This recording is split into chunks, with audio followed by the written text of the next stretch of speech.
It's 10 p.m. Do you know where your children are? This is Straight Talk with Atlanta native Greg Penn, the Preacher Man, and his sidekick Shannon Jones. Frank discussions of issues affecting the ATL, Fulton County, the state of Georgia, the nation, and around the world. And now, here they are, live and in living color, the team of Jones and Fan, the Preacher Man. Vacation a long time, man. I'm telling you, you've been on vacation a long time. I'm so glad you came to the land of misfit toys, you know? You heard what I said? I said, I'm so glad you've come to the land of misfit toys. So your contract is straight now, right? Me and Rudolph was feeling kind of bad out here. I just want to make sure your contract's straight, man. As long as your contract's straight, you're all right. Well, you know, they've been negotiating it. It's you drive a hard bargain, Bishop. But, you know, I've been missing the folks, so I said, let me just get back on in here. Hey, Shannon, you got Samuel on this side, and I got Lala on the other side. So they hear in that little child in the background, I got Lala in the background. Okay. Oh, is that right? All right. All right. Is that great grand or granddad? Is that grandbaby or great grand? Yeah. Well, listen. I'm glad you could join me tonight, my friend. And it's been a minute seeing you in person. And Ron is back in school, and Tape is at the convocation for Bishop Blackie in the United Churches of God in Christ. He's holding his convocation this week. Our friend and our brother from the United Churches of God in Christ at 81. What is it? 81 Sonoya Road. Don't get me to lie. In Fathom, Georgia. I believe Temple that's of Prayer. Yeah. So I believe. Do it now. I said Temple of Prayer. That's what I know. So we'll be down there Friday with you. Yes, sir. Hold on for a minute, Shannon. Hold on for just 1 minute. Just keep on talking, Shannon. What I'm going to do, I'm going to put you on the main screen and let the folks see you, really. I'm going to do this. This is what I'm going to do, Shannon. This is what I'm going to do. I'm going to step out of the studio for just a minute, and then I'm going to let you keep on talking, and I'll be right back. Okay? Because I got a little child in here, and when you have children in here, you understand how that is, right? Mine is going right now. I hear him right now. He in there. Look like he's hanging from the chandeliers in there, playing Tarzan. I'll be right back. You can go ahead and tell the folk what's going on with you, and then we'll come back and I'll talk. Okay? Oh, all right. Well, I'm glad to be back with our Straight Talk family, and I thank you all for giving me this period of really caregiving for about since about the 2nd of January. My wife and I have been doing that for my parents, and by God's grace, they're on the mend, and they are doing well. And so we're able to get back into some of the places and spaces that we're used to being in, and none greater than our Straight Talk family around the world with Bishop Greg Fan, and Reverend Shannon Jones, and Reverend Ron Allen, and Bishop Tate. It's just it's good to see the brotherhood is growing, and Miss C holds us all in the pocket, and we're certainly glad about that. Looking forward to a great conversation tonight, a great show. It's been a long time. I think the last time I was on with you, Donald Trump was doing something crazy. Guess what? I'm back on with you again tonight, months later, and Donald Trump is still doing something crazy. So we can't really set our calendar by what Donald Trump is doing. We better find another marker to let us know how long it's been since we've been together. But a conversation tonight that just goes around the world. And I always let our producer and fearless leader, Bishop Greg Fan, the Preacher Man, tell us which way we're going to go, and we're just always prepared to jump right in. And then you get Brother Ron Allen, that historical and political mind, just a whiz, and he can just pontificate on so much. So we always know, but we pride ourselves on being on not being too rehearsed, and not being rigid. but being able to flow and to adapt with what's happening in the world. And so we're up for one of those conversations tonight. And our producer and our fearless erstwhile leader is here, and we're ready to hear without any further delay. The next, after the choir has sung, and we take the collection because we know Reggie and them going to try to tip out, the next voice you will hear will be that of the great, Right Reverend Bishop Greg Fan of the Preacher Man. Oh yeah, yeah. Hey Shannon, Wait, Bishop, we got to lift the collection. Reggie and them going to try to tip out.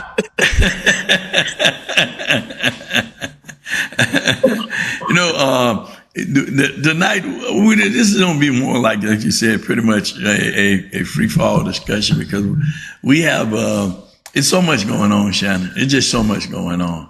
Yeah. The world is in a mass confusion because we're following political leaders as opposed to following God, really. Yes, sir. And so our focus is on what political leaders are doing as opposed to what God is doing in this season and this time, right? But because we're in the flesh and we're here, it's natural for us pretty much, and God knows that we are going to be looking at what's going on with the things that we're faced with. But our trust should be in God in all of this. But we still need to make people aware of what's going on, because some people, I've used this analogy before, the Apostle Paul, the scales on the eyes, and are blinded to what's going on, and are blind with being greedy, selfish, envy, jealous, and all those attributes of Satan. So if we're looking at it from just this week, and I was reading today, Bishop White sent me something from that was in the news today.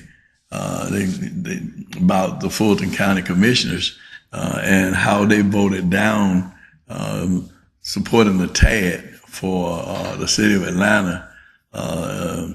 In terms of the city of Atlanta has moved to get a TAD or extend the TAD so that certain areas in the city of Atlanta that have not been developed or redeveloped or that need some financial capital to move forward, right? To catch up with North Fulton, right?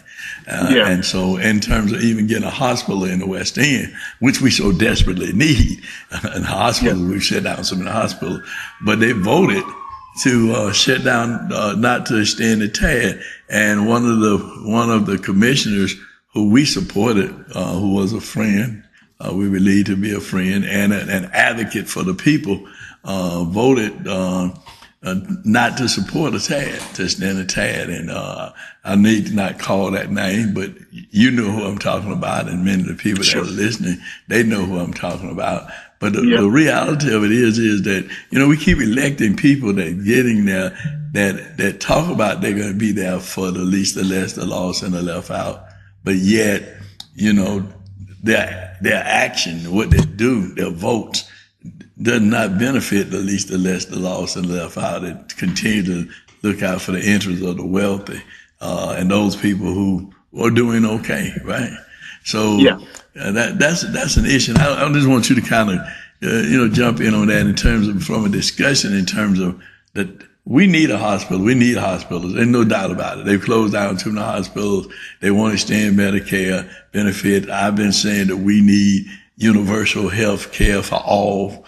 It should be free. We can spend billions of dollars on wars. We can spend $1 billion on this and $1 billion on that, which is our tax money, but we're not taking care of people that need to be taken care of. And certainly, health is important. And a lot of people can't go and see doctors or go to the hospital because they don't have adequate insurance, and look like the government is not looking to help those people that's paying the cost.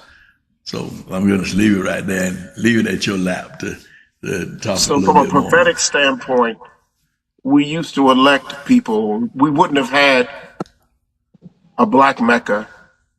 You wouldn't have had a chocolate city. You wouldn't have had expansion in Detroit and in Cleveland. You wouldn't have had the Black political class had it not been for fearless Black leaders. who ran for office.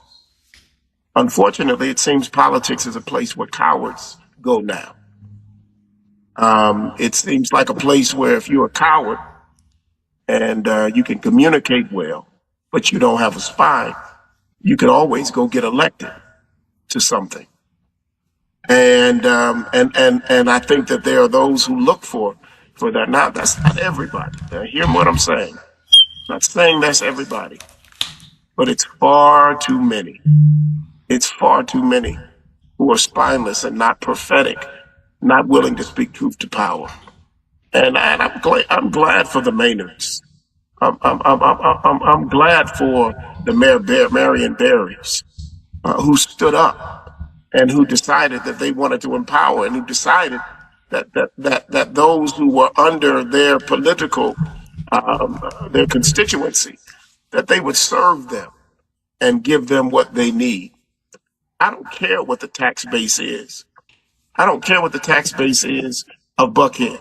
Because if they take away their 40+% from Atlanta, sure, we will suffer for a while. But who would suffer the longest? They would be Buckhead, and we would be the city of Atlanta. We would continue to be the city of Atlanta. And with them moving out, we would find a way to move forward. But when you have folks that are so scared, they always want to serve the master. Is that the closing bell, Bishop?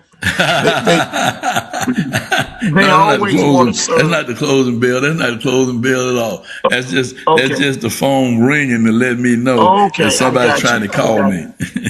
I got you. But yeah, but they always want to serve the master.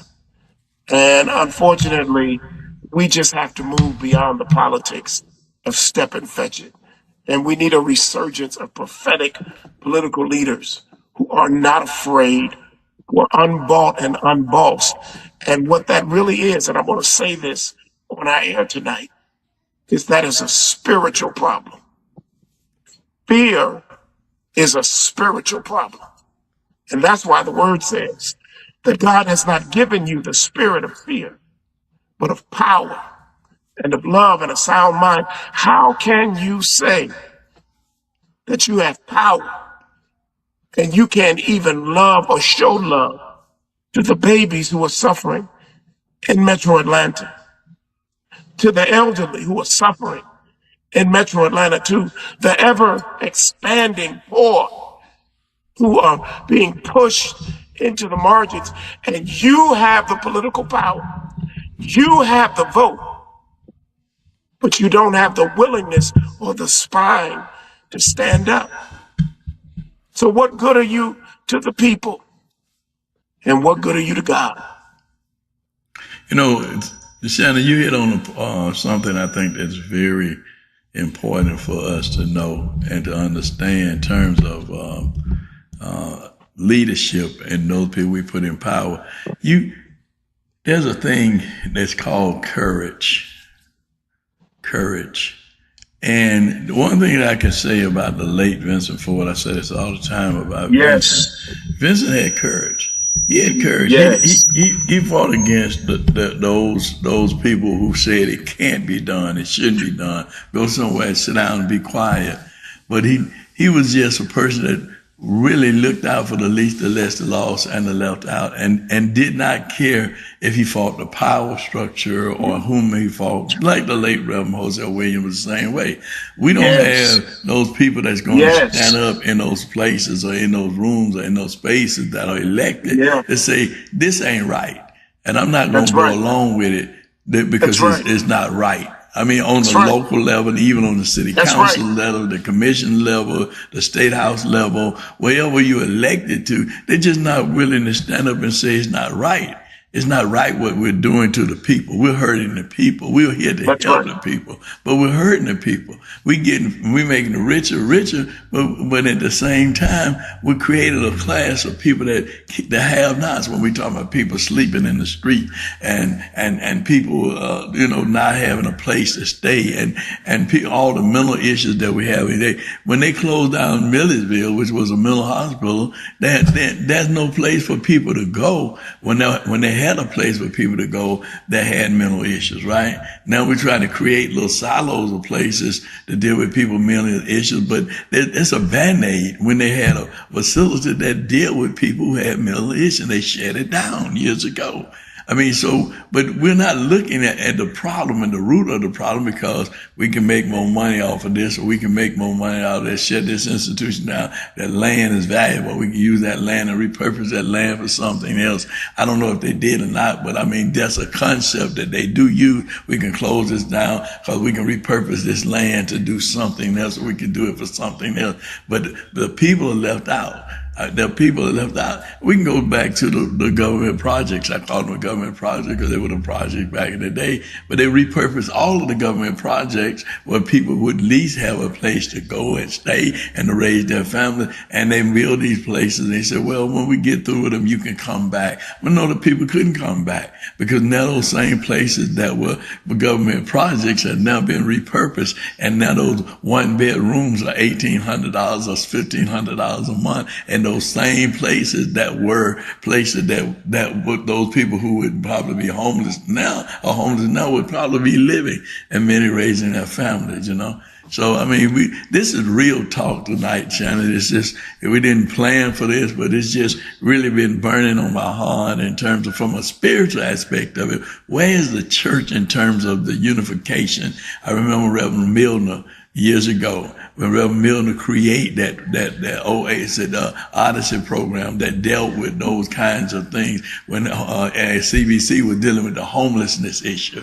Where are we today in terms of dealing with homelessness? Where are we deal with people in terms of not having jobs? We want to come up and say, well, we're going to go out to the food bank and get food from the food bank and we're going to feed people and bring them, they can come out and get a meal. But what does that meal do for one meal or maybe 2 meals when people cannot provide? You create another form of welfare, right? You do away with one way, but then you create it in another way because now people got to come out and get food boxes because they can't buy groceries anymore. They can't afford the groceries. It's throwing money at it, but it's not even throwing serious money at it. And when you don't throw serious money at it, when you throw small change at it, it hurts. If somebody threw a bunch of quarters at you, it would hurt. And it wouldn't help you. You would say, stop throwing nickels and pennies at me. It hurts. I'd rather you throw some dollars my way. I could catch them. They wouldn't hurt. But pennies and nickels, they hurt. And that's what we're seeing. The economic policies are hurting.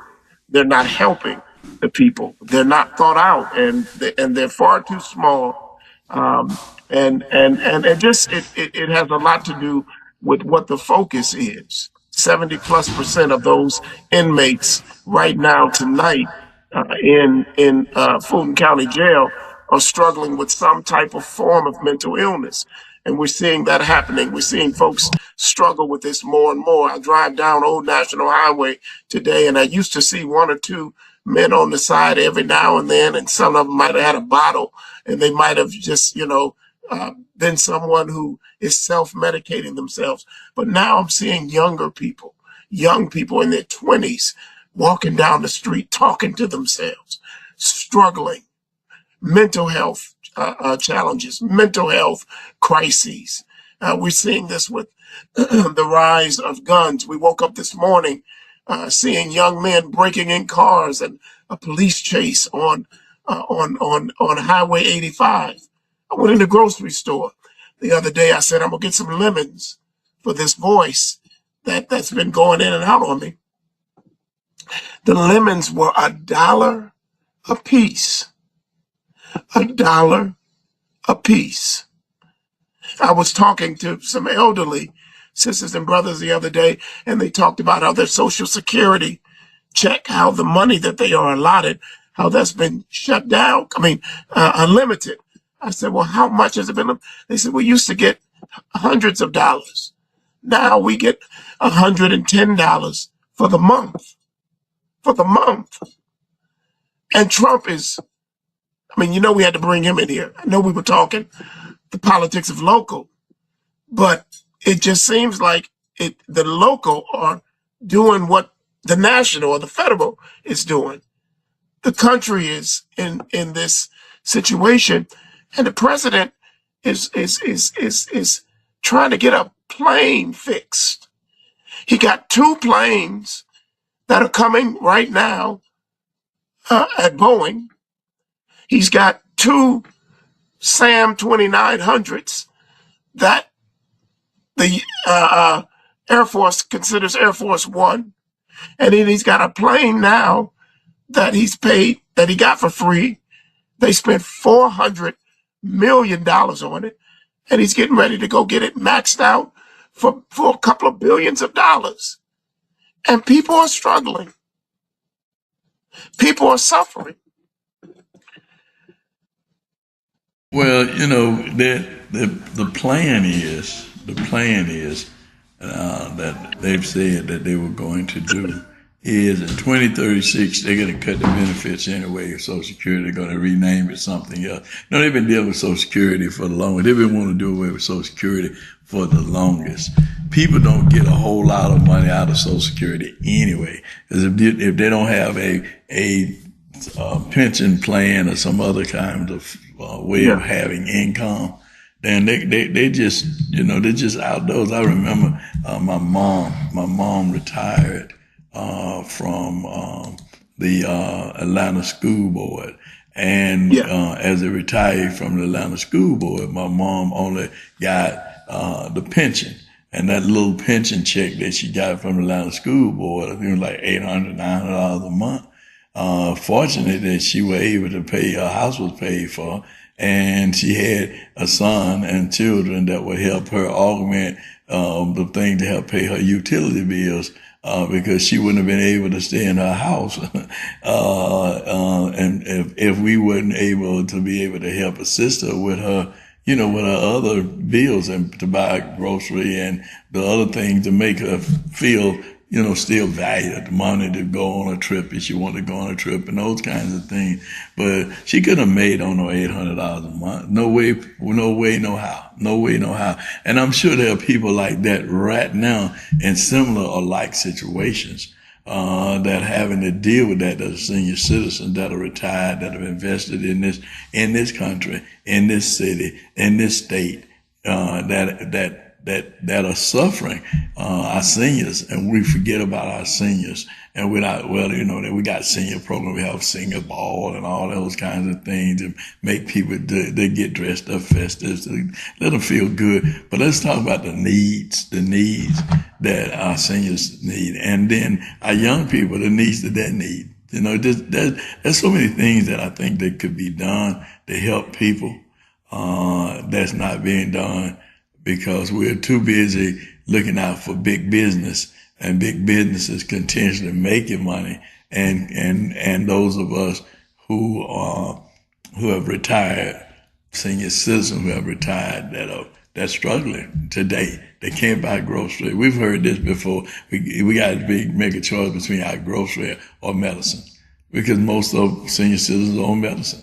And a lot of young people, I saw a young lady today, she couldn't have been no more than about 20, 21, 22. She's out there struggling. Trying to figure out how she's going to make it. She was coming down at the Waffle House. I stopped this morning to get breakfast there. And the young lady was out there, and she was asking money for folk to give her something to eat. And I went on the inside, and I ordered my food, and she came in with $1 to ask the young lady that said she wanted to buy some to eat. She just wanted to eat some. So I told the lady, I'll pay for it. But people are struggling. People are struggling out here. They're hurting. And we have not to just preach about it. We got to live it, and we have to advocate for the least, the less, the lost, and the left out. And I believe that that's the missing link, because people, it would be odd if it wasn't for the grace of God. You know, we used to say that. People used to say that. It would be I, there go me, if it wasn't for the grace of God. Yeah. And I always look at that and say it is I. Because if it's my neighbor, it's affecting me. So I thank God for the grace of covering me, but I also know that the Lord will cover them some way, somehow.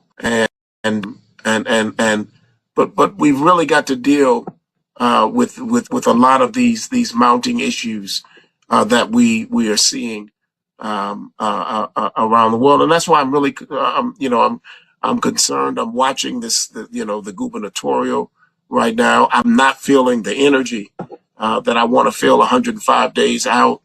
I think that that the party that most African Americans are in, we know the Democratic Party seems to be rudderless. It seems like it does not have a leader right now to guide it. So it's just an interesting time, and it's like, who's speaking out? Where's that prophetic voice for the poor? We're doing it on Sundays. We're doing it in community. We're out there, but we're not the leader of the party. We're not seeking office or high office, and I'm just really concerned about the fierce urgency of our now, and what we are doing Shannon, about it. can we come back to that and just after we take this commercial break after Miss C, we're gonna come right back to that point Sure. that you're talking about. We'll be right back with Miss C and news and information. And listen, don't forget, put up your guns. Hi, Miss C here with your 3-minute news blast, or more or less. And before I begin, I just want to say welcome back, Shannon. Where you been? That's Pastor Shannon Jones. You'll be hearing from him in a few minutes. But right now, let me tell you what I've got. Oh, hey, Greg. I didn't mean to ignore you. Anyway, join Drell and Destin for their 3rd anniversary celebration Saturday, August 8th, 5 p.m. at Solid Rock Sanctuary Church of God in Christ, 7915 Rock Cut Place in Conley, Georgia. Featured will be the Gospel Legends, George Dean and the Gospel Four, Pat and the Girls, the Dynamic Gospel Flames, and the Sonny Brown Experience. For more information, contact Drell at 470-743-7655, or you can call 678-559-2083. A birthday concert celebrating Dr. Catherine Beckett will be held August 9th, 3 p.m. at Restoring Life Center, 5731 Trammell Road in Morrow, Georgia. The City of South Fulton District 3 is sponsoring its annual Freedom Park Back to School Community Experience, Friday, July 31st, 1 p.m. at Salome Church International, 3695 Roosevelt Highway in South Fulton, Georgia. Shuttle transportation for Freedom Park residents begins at 12:45 p.m. at the entrance. And children will have to be present to receive book bags. There's going to be hearing and vision tests, school supplies, voter registration and education, free groceries, a kids zone, barbers, and mental health resources. That's going to be a grand occasion, isn't it? All right, July 31st, okay? The Department of Juvenile Justice is hiring. You can join the DJJ team as a counselor or a therapist. You can apply today. Call 404-508-6500. That's 404-508-6500. Or you can visit djj.georgia.gov/careers. That's djj.georgia, and you have to spell Georgia all the way out, GEORGIA.gov/careers. Now, before we leave, there are 4 things I'd like for you to do. I'd like for you to like us. I'd like for you to subscribe to us, and those little buttons are right there on the screen. And number 3, I'd like for you to leave comments. Let us know how we're doing. And also, share us. Don't keep Straight Talk News to yourself. Let everybody know the good news about Straight Talk News. And if you'd like for us to announce your event, just email it to us at straighttalknews1362@gmail.com. That's straighttalknews1362@gmail.com. And we would love to hear from you. You can drop us a line and just say, hey, y'all doing a great job, especially that Miss C. Anyway, thank you so much for being here. And in the meantime, and in between time, I pray that the Lord God bless you real good. Oh, and before we go, I just want to leave the verse, John 14:12. Read it. You'll be inspired. Bye now. Friends, Teachers and alumni, welcome to our debate. The motion for today is, who holds the biggest responsibility when it comes to solving the gun violence crisis? Currently, guns are promoted as symbols of power, glory, and excitement, rather than the dangerous weapons they are. Communities must step up and protect against this normalization. Doctors, social workers, and teachers are all responsible for keeping us safe and healthy, because the root of the solution lies in collective action. Laws alone cannot stop a bullet. It's up to individuals to take action. They have to make sure their guns are stored securely and out of reach of kids or those at risk of suicide. Well, communal education addresses this individual action issue as well. We can teach kids about the dangers and about the misuse of I don't think you guns. realize that my opponent Excuse is me, I'm blatantly speaking. stating arguments that have no evidence to back them. If you're blaming me for having no evidence, I haven't seen you bring up any statistics. Judge, think about it. Do we really want to blame all of this on the community, our friends, our doctors, and our teachers? No. Well, I completely disagree. I'm not going to listen to points that are completely ridiculous. Point of inquiry. Do you guys even realize that the #1 killer of children and teens are gun injuries? And it's not just mass shootings, it's homicides, unintentional injuries, and suicide. Why are we fighting about this? With so many people stuck in their views, we're not talking about it altogether. Is figuring out who to blame really solving the problem at hand? We must set aside our differences and embrace open conversations with everyone. You're probably starting to realize now, this is not a debate. This is a message to you all to start a conversation right now. We yield our time. Okay, Shannon, you were talking about the party when we went off, and then we'll come back and we can talk about what's going on with ICE and how ICE is actually literally the Gestapo for Donald Trump. Yeah, that's something, but just very concerned about that. And there are a lot of issues that we need to grab, such as ICE.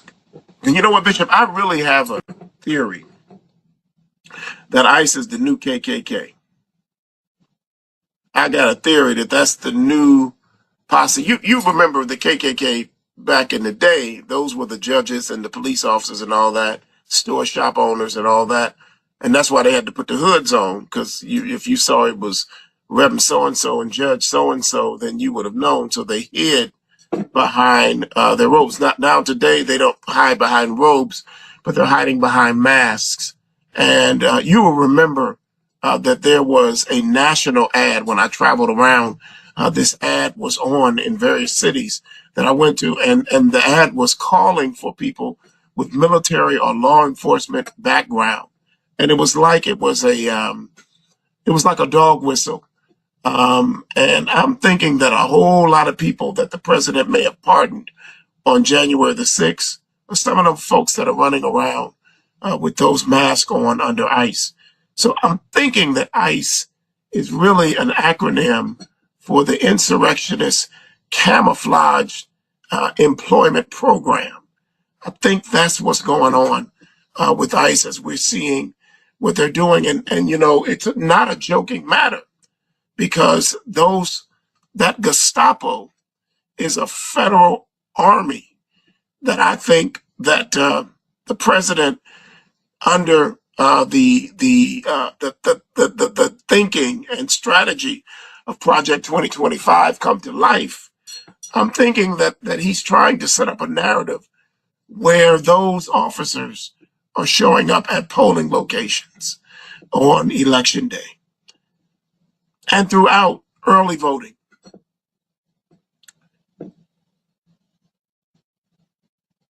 I can't hear you, Bishop. My mic is off. You can't hear me now. My mic is off. I was hearing what you were saying, because I wanted to just go in a little in depth about that. If you think about all the things that ICE is doing, it's a fear factor. It's putting fear, just like the Ku Klux Klan, the KKK. It was a fear factor. People were afraid to speak out, afraid they were going to be lynched, afraid to express themselves because they were afraid they were going to be lynched. And now what you have is now and they're going in all these different areas, and that's how you control people with fear. If people are afraid, then you can control them because they're afraid of what you're going to do to them, right? But the Bible said, don't worry about the one that can harm the body, but the one that can harm the soul. Those people that are courageous, that stood up, and I talked about Harriet Tubman. I mean, Harriet Tubman was a courageous woman. I mean, she was a courageous. Let's think about what she was doing and what she was doing at the era and the time that she was bringing people out of the South from slavery, bringing them to the North for freedom, for better quality of life, right? That she sacrificed her freedom so that other people could be free, and some people couldn't get it. It's just like now. Some people don't get it. They don't get it. You got people who are fighting for freedom, for you to stay free, for this country to stay a democracy and not a dictatorship, right? They don't get it because they're too caught up in their own fear of, I'm going to lose this job. I'm going to lose this. I'm going to lose this. People used to ask me when I was the president of the union and I was speaking out for the employees, and people were like, why would you do that? Why are you doing that? I said, because I care about at least the less, the lost, and the left out. I mean, if they fire me, they fire me. But God is going to take care of me because I'm standing up for what's right. And see, the thing of it is, and if whatever they try to do to me, they can't do no more to me than what God allows them to do to me. I mean, so people have to understand. We walk around here in fear. God, and you said it, God is not giving us a spirit of fear. It's a spiritual warfare. He's not giving us a spirit of fear, but power and a sound mind. If your mind is sound, and if you understand that you're standing up for right, for righteousness, for what's just, what's fair, and you're standing up for future generations, because these young people that are running around here that don't realize what's going on, they don't understand what's going on, they don't get what's going on, they are the ones that are in danger today. Because I had to say that this past Sunday in my church, and I had to tell them, look at me, I'm talking to you all. I'm talking to you. Get off that phone. Look at me. Because what you're doing is you flipping the phone and looking at this right here. Every 3 seconds, look at this, you flip it. Look at this, you flip it. Look at this, you flip it. And you're trying to get your understanding from a phone and flipping the phone. Listen at me. I'm trying to tell you what you need to hear for your future. That you're going to have to deal with. These are things that you're going to have to deal with. These are the battles that you are going to have to fight. You're going to have to fight these battles. You are. And it's our job as being the elders in the village to equip them for the battle. To equip them for the battle. They may not understand it now, but they'll understand it by and by. They'll understand it. All right, Shannon, I know you got something you want to say. Let me cut it I off. say absolutely. I was watching a panel of White House correspondents, largely African American, but not all African American. And the question was asked of the panel, why aren't you reporting more? Why does it seem like the media or the White House correspondents, why are they letting these lies go? Why aren't they challenging the president more, like Helen Thomas used to do, and get in the face of the, oh, come on, Mr. President, that's hogwash. Where are the Sam Donaldsons and the Dan Rathers that were there, goodness, famous African American, oh goodness, Max. Oh, I forget his name. I'm looking at his face. Max Robinson and various others that would speak, that would push back. And they said, we don't want to lose our jobs. They said this government, they didn't have to deal with something where you report something and you go home and the Federal Bureau of Investigation come to your house, like they did the New York Times reporters over the issue of the president's plane and leaking security in their reporting. We don't want to have to that this administration, it's doing some very unscrupulous things, and people have children in college and all that. And I'm sitting there like, oh, really? So they bring you in and you got a price. You got a price. They pay you hundreds of thousands of dollars because you're talented. And you're going to roll over and not be what you're supposed to be in terms of, and I can hear a bunch of people say, yeah, yeah. But see, that's the danger of how democracy can be lost when you have people that in their mind, they are telling themselves, I'm bought. They're telling themselves that my journalism, it comes at a price, and that I'm bossed, and that I can't challenge, I can't poke too much because I could lose my car, my condominium.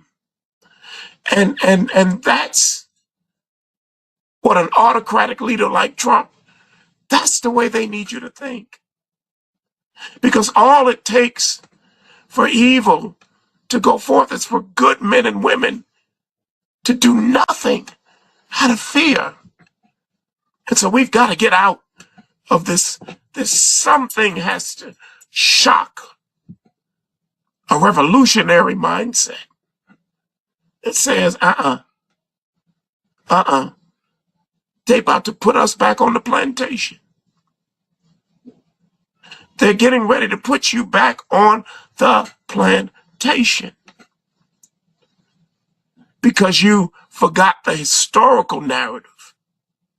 And in forgetting the historical narrative, you have lost the drive within you to make sure that we can never go back. What do the Jews say? Never again. Never again. Shannon, I talked about Paul and the scales falling off the eyes. Many of the people, and I'm going back biblical,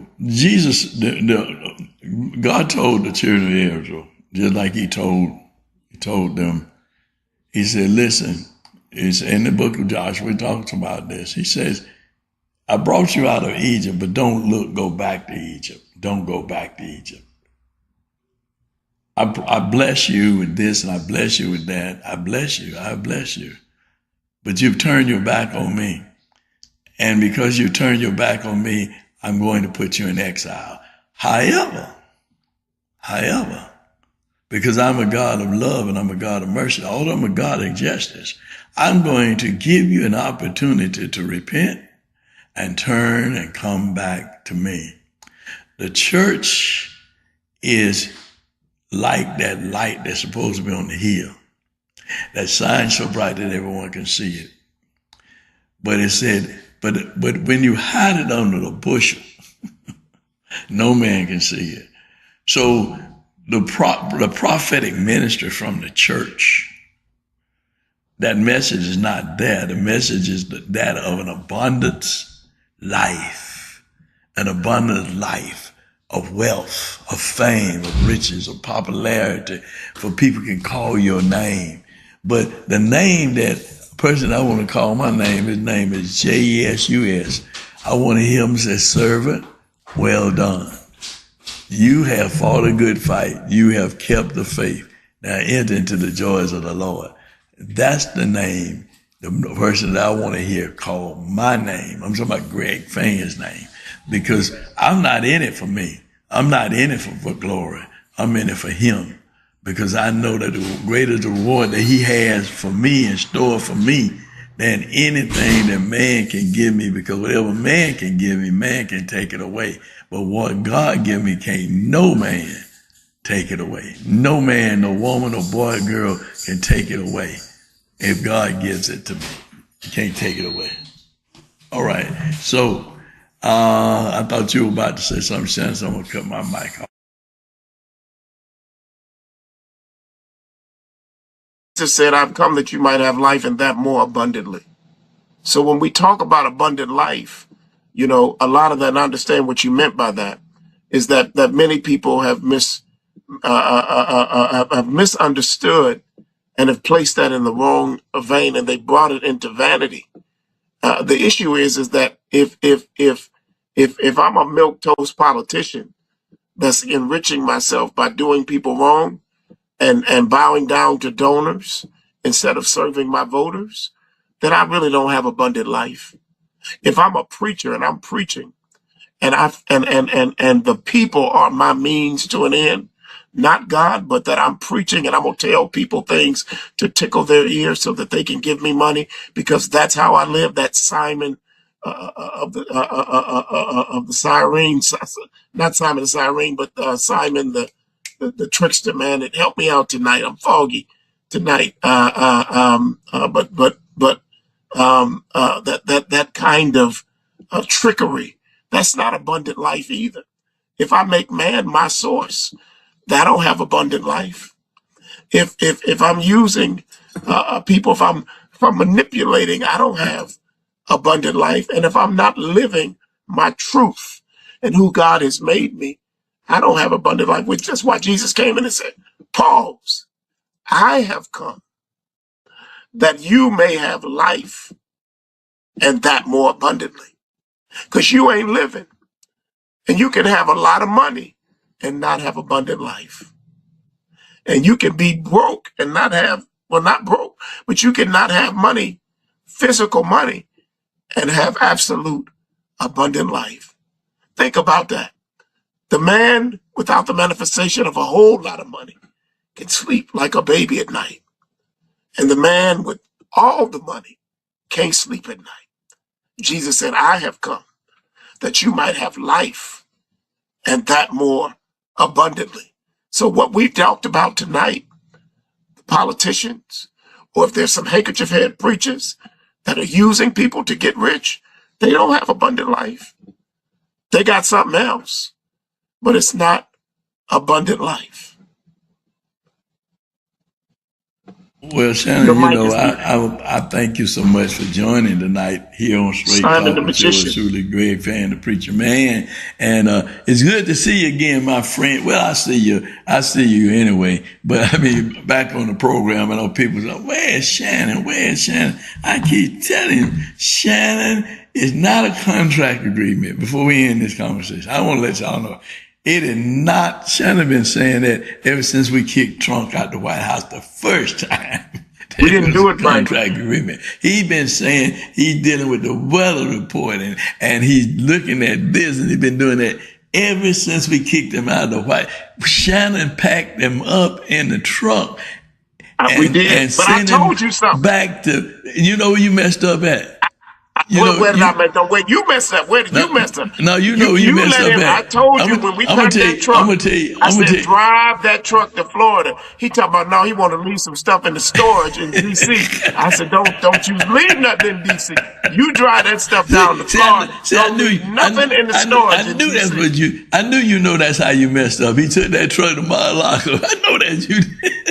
He stopped it. He said, I'm gonna leave just a few things in Washington in the storage, and he dropped by the public storage. I said, don't do that. Take it to Mar-a-Lago.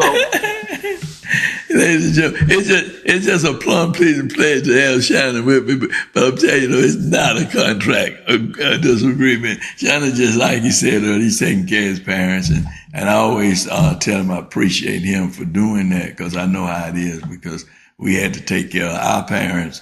My mom, I told that story earlier, but the reality of it is, they'll do that. They're the reason why we are here. They took care of us before we could take care of ourselves. And certainly as they age in place, then we should be there for them. Well, this ain't been nothing but what? Straight talk with Shannon Jones and Greg Fan, the preacher man. See you next week right here on Straight Talk. Don't forget to subscribe to the channel. And Miss C, I know Miss C, and with Miss C too. Make comments and like and share. And if you want to just be on the program, go out to Straight Talk News 1362 at gmail.com. Until next week, God bless, and we'll see you real soon. Want to be a guest on Straight Talk? Email Greg Fan at KANN922 at Comcast.net or call 404-308-0795. Join us again for another episode of Straight Talk with Shannon Jones and Greg Pan, the Preacher Man.